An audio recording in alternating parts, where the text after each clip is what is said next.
రామటే చెప్పుకోవాలండి. మోదీ గారి చేతిలో మంత్రదండం ఉన్నదండి. ఆయన ఏటనుకుంటే అది జరగాల్సిందే. చిన్నప్పుడు ఇట్లాసారి సినిమాలు వచ్చావు కదండి, ఆ టైప్ అన్నమాట. ఇలాంటివన్నీ ఆయనకి ఎన్నతో పెట్టిన విద్య అండి. ఆ మహా ఈ మిహి అంటున్నారండి. మరదేంటో చూద్దాం పదండి.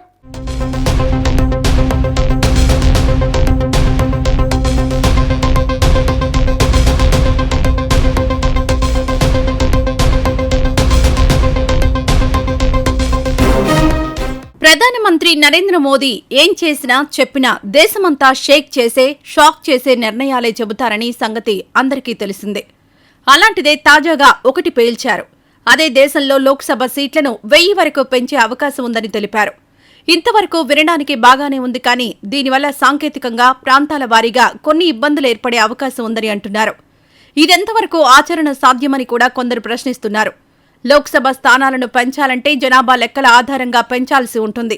2021 జనాభా లెక్కల ప్రకారం చూస్తే ఉత్తరాది, దక్షిణాది రాష్ట్రాల జనాభాలో భారీ వ్యత్యాసాలు కనిపిస్తున్నాయి. దీనివల్ల రాబోయే రోజుల్లో లోక్సభలో సమతుల్యత దెబ్బతినడమే కాదు, నిధుల పంపిణీ దగ్గర నుంచి అన్నింటా అసమానతలు ఎక్కువవుతాయని అంటున్నారు. అంతేకాదు అంతర్గత తిరుగుబాట్లు మొదలవుతాయని చెబుతున్నారు.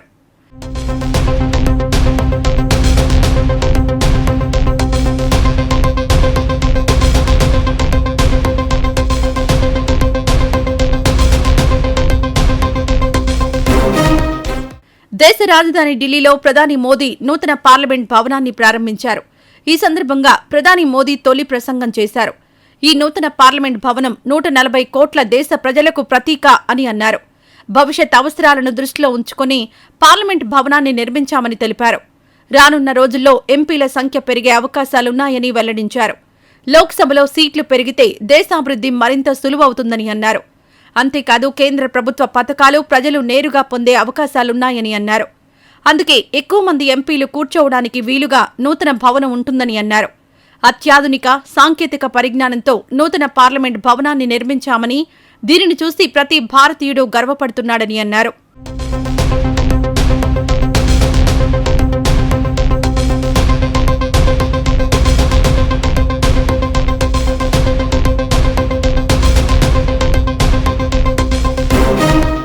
లోక్సభలో సభ్యుల సంఖ్యను పెంచేందుకు కేంద్ర ప్రభుత్వం కసరత్తు చేస్తోందని కాంగ్రెస్ నేత, కేంద్ర మాజీ మంత్రి మనీష్ తివారీ చేసిన ట్వీట్లు రాజకీయ వర్గాల్లో హాట్ టాపిక్ గా మారాయి.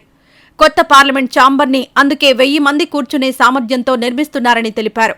పార్లమెంట్ స్థానాల్ని పెంచే ముందు ప్రజాభిప్రాయ సేకరణ చేయాలని, మహిళలకు 33% రిజర్వేషన్ కల్పించాలని డిమాండ్ కూడా చేశారు. ఇక లోక్సభలో ఎంపీల సంఖ్య పెరగాలనే డిమాండ్ ఎప్పటినుంచో ఉంది. మాజీ రాష్ట్రపతి దివంగత ప్రణబ్ ముఖర్జీ కూడా లోక్సభ స్థానాల్ని 1000కి పెంచాలని వ్యాఖ్యానించారు. దీంతో పాటు రాజ్యసభ స్థానాలను కూడా పెంచాలని తెలిపారు. అధికారంలోకొచ్చిన నాటి నుంచి బీజేపీ వీటన్నింటినీ ఊహాగానాలు అని కొట్టిపారేసింది. కానీ నేడు ప్రధాని మోదీ ప్రసంగం సాక్షిగా కన్ఫర్మ్ చేసింది. కారణమేమిటంటే రాజ్యాంగం ప్రకారం 2026 తర్వాత పార్లమెంటు స్థానాల సంఖ్య ఖచ్చితంగా పెంచాలి. అందువల్ల ఆ దిశగా కసరత్తులు ప్రారంభమైనట్టే అంటున్నారు. ప్రస్తుతం లోక్సభలో ఉన్న స్థానాల సంఖ్య 545గా ఉంది. అందులో 2 ఆంగ్లో ఇండియన్ నామినేటెడ్ సభ్యులను తీసేస్తే 543 స్థానాలకే ప్రస్తుతం ఎన్నికలు జరుగుతున్నాయి.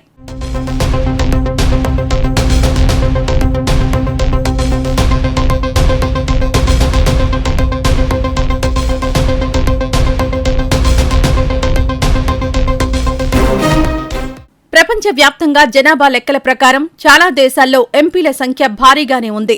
ఉదాహరణకు జర్మనీ దేశ జనాభా 8.32 కోట్లు మాత్రమే, కానీ అక్కడ 598 ఎంపీలున్నారు. బ్రిటన్లో 6.73 కోట్ల జనాభా ఉంటే 650 ఎంపీలున్నారు. కెనడా జనాభా 3.82 కోట్లు ఉంటే 443 మంది ఎంపీలున్నారు.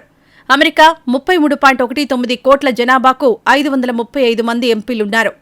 అయితే వీటన్నింటికంటే జనాభాలో ఎంతో పెద్దదైన మన దేశంలో 545 మంది మాత్రమే ఉన్నారు. అందుకే 1000 మంది ఎంపీలుంటే తప్పేమిటని కొందరంటున్నారు. 1977లో మన దేశ జనాభా కేవలం 55 కోట్లు కావడంతో అప్పటికీ సంఖ్య కరెక్టే, కానీ ఇప్పుడు జనాభా డబుల్ దాటేసి 130 కోట్లకు చేరింది. కాబట్టి ఖచ్చితంగా ఎంపీ సీట్లు పెంచాల్సిందేనని కొందరు చెబుతున్నారు. ఈ విషయంలో దేశవ్యాప్తంగా రాజకీయ పార్టీలు ఆనందం వ్యక్తం చేస్తున్నాయి. ఎందుకంటే కొంతలో కొంత రాజకీయ నాయకులకు ఉపాధి అవకాశాలు మెరుగవుతాయని అంటున్నారు. అలాగే రాజకీయ పార్టీల మీద ఒత్తిడి తగ్గుతుందని చెబుతున్నారు.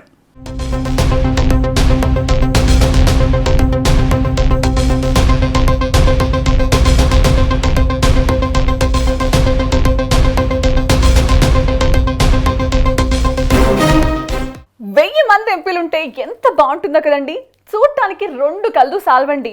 సుక్కల్లో సందమామను చూపించి అమ్మ గోరు ముద్దలు పెట్టినట్టు మన మోదీ గారు కూడా 1000 మంది ఎంపీలంటూ మన దక్షిణాది రాష్ట్రాల ఆదాయాన్నంతా పట్టుకుపోతారంటండి. కేటీఆర్ గారు కూడా ఓ మాట చెప్తున్నారండి. మరి ఇప్పుడు మనమేం చేయాలండి? ఖాళీ అన్నం ప్లేట్లు పట్టుకుని కొట్టుకోవడమేనా?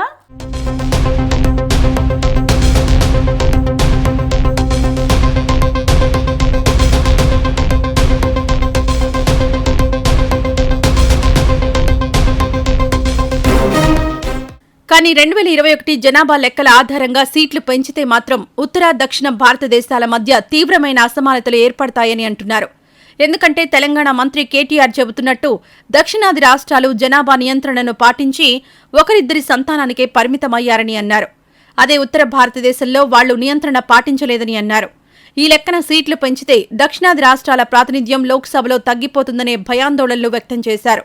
దీనివల్ల ఉత్తరాది రాష్ట్రాల ఆధిపత్యం పెరుగుతుందని అన్నారు.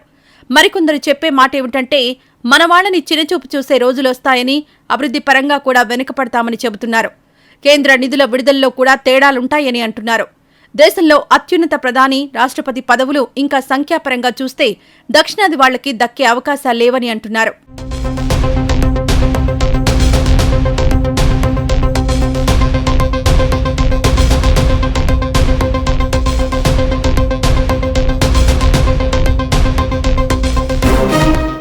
ఒకవేళ లోక్సభలో సీట్ల సంఖ్య పెరిగితే మన 2 తెలుగు రాష్ట్రాల్లో ఎన్ని స్థానాల వరకు పెరగొచ్చని అంటే ఆంధ్రప్రదేశ్లో చూస్తే 25 నుంచి 52 వరకు పెరుగుతాయని అంటున్నారు. తెలంగాణలో 17 నుంచి 39కి పెరుగుతాయని అంచనా వేస్తున్నారు.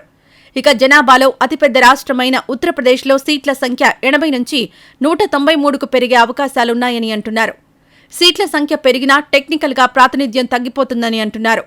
అంటే మన దక్షిణాది రాష్ట్రాల దగ్గర వసూలైన ఆదాయం తీసుకుని దేశంలోని ఇతర రాష్ట్రాలకు కేంద్రం పంపకాలు చేస్తూ ఉంటుంది. ఆ ప్రకారం మనకి కేంద్రం నుంచి రావాల్సిన వాటా ఏదైతే ఉందో అది తగ్గిపోతుందని ఆర్థిక నిపుణులు చెబుతున్నారు. జనాభా ప్రకారం ఉత్తరాది వాళ్లే ఎక్కువ కాబట్టి వారికే ఎక్కువ వాటా వెళ్లిపోతుందని తేల్చి చెబుతున్నారు. లోక్సభ సీట్ల సంఖ్య పెరిగిన దానికి ఆదాయానికి అసలు సంబంధమే లేదని అంటున్నారు. అందువల్ల సీట్ల సంఖ్య పెరిగిందని సంకలు గుద్దుకోవాల్సిన అవసరం లేదని అంటున్నారు. ఈ జనాభా లెక్కలు కాకుండా ఇంకేదైనా కొత్త ఫార్ములా అనుసరిస్తే తప్ప దక్షిణాది రాష్ట్రాలకు న్యాయం జరగదని అంటున్నారు.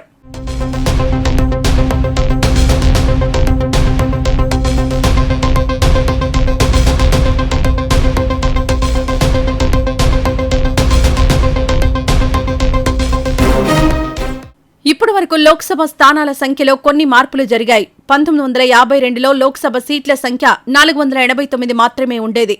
కొన్ని సవరణలు చేయడం ద్వారా ఈ సంఖ్య 545కు చేరుకుంది.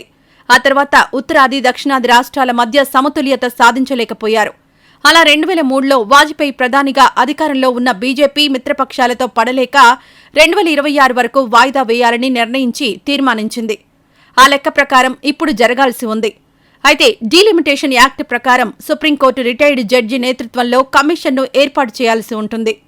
ఆనాడు 2 తెలుగు రాష్ట్రాలు విడిపోయినప్పుడు 100 కోట్ల రూపాయల ఖర్చుతో శ్రీకృష్ణ కమిటీని ఎలా వేశారో అలాగే ఇప్పుడు కూడా ఒక కమిటీ ఏర్పాటవుతుంది. ఆ కమిషన్ ఎంత టైం తీసుకుంటుందో తెలీదు. ఆ తర్వాత వాళ్ళెన్ని సూచనలు చేస్తారో తెలీదు. మళ్లీ అవన్నీ పార్లమెంట్లో చర్చ జరగాలి, ఓటింగ్ జరగాలి, అది నెగ్గుకు రావాలి. ఇవన్నీ సవ్యంగా జరిగితే 2029 పార్లమెంట్ ఎన్నికల్లో 1000 మందితో లోక్సభ కళకళ్లాడే అవకాశాలున్నాయి.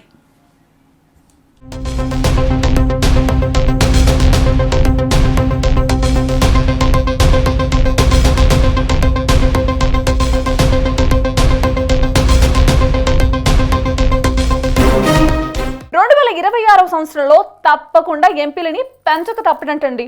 రాజకీయ నిరుద్యోగులకి ఉద్యోగాలు వస్తాయంటండి. ఆళ్ళు హ్యాపీస్. పొలిటికల్ పార్టీకి తలనొప్పులు తగ్గుతాయా? ఆళ్ళు హ్యాపీస్. ఏపీకి 52, తెలంగాణకి 39 వస్తాయి. చూడటానికి చాలా బాగుంది, వినటానికి ఇంకా బాగుంది. కానీ ప్రజల బతుకులే నాట్ హ్యాపీస్. ఇంకేం చేయాలన్నా మన చేతుల్లో ఏం లేదండి.